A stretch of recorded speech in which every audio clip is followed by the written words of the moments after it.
The Honorable, the Chief Justice, and the Associate Justices of the Supreme Court of the United States. Oh yes, oh yes, oh yes. All persons having business before the Honorable, the Supreme Court of the United States are admonished to draw near and give their attention, for the court is now sitting. God save the United States and this honorable court. Is counsel for the petitioner present? Counsel is present and ready. Mr. Denning, following your statements yesterday, I reread Chapter 5 of the book Madame Dewberry and the French Revolution.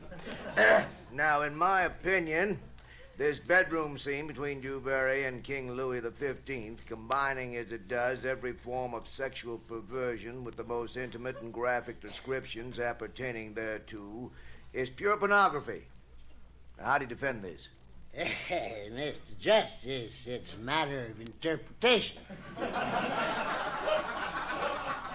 When Madame Dewberry was engaged in these intimacies, she was not concerned with her own sensual pleasure. On the contrary, the entire scene symbolizes her protests against Louis XV's tyrannical rule of the French people. Then why is the Duke of Orleans lying at the foot of the bed? What does he symbolize? He symbolizes the French people lying prostrate at the foot of their monarch. With the Duchess of Longueville in his arms? As the distinguished justices know, two can protest better than one. Now, Mr. Denning, as I recall, by the end of that chapter, there were 27 naked, debauched, drunken people in that room. How do you explain that? As the author himself points out in the introduction, during the 18th century, practically all of the business of state was conducted in the king's bedchamber, while the poor festered in the Paris slums. That's why he called the chapter bread, not copulation.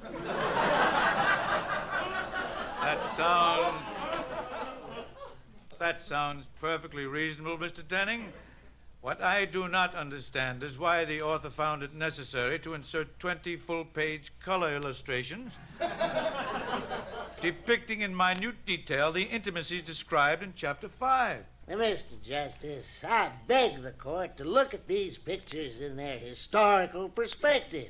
I have here affidavits from some of the leading costume designers in this country, attesting to the educational value of the period costumes shown in these pictures. But they're not wearing costumes in these pictures.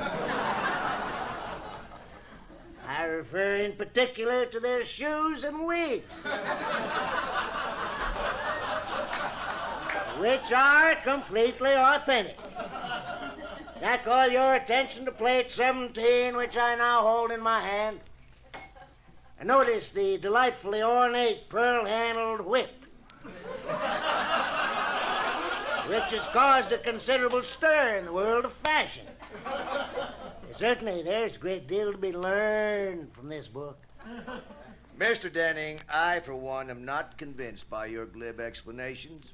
In deference to my learned colleagues, I put it to you that this book is nothing more nor less than a cheap, salacious compendium of obscenity disguised as history. Well, then, Your Honor, I must cite you a precedent. Your own verdict in the case of Massachusetts versus Fanny Hill, in which you all agreed that this book had redeeming social values and therefore was not obscene. Now, off the record, just between us, that's a dirty book. Dirty. Dirty.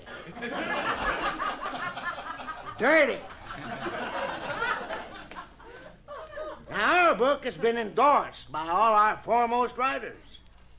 Harold Robbins, Jacqueline Suzanne,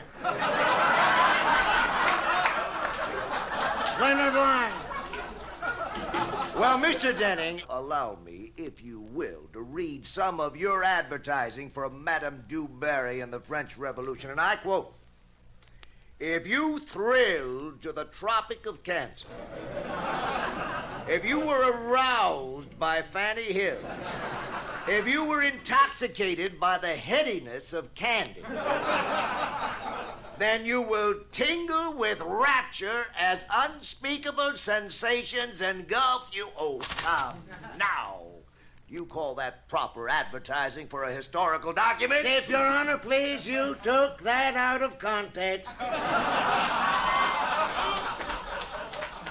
Now, if you'll allow me to read the rest of the sentence, quote, you will tingle with rapture as unspeakable sensations engulf you when you read this scholarly treatise detailing the socio-political contributions of Madame du Barry toward 18th century French philosophy, unquote. Thank you, Mr. Denning. If there are no further questions, we will take this case under advisement. Next case, please. The state of Indiana versus the topless girls softball team of Fort Wayne.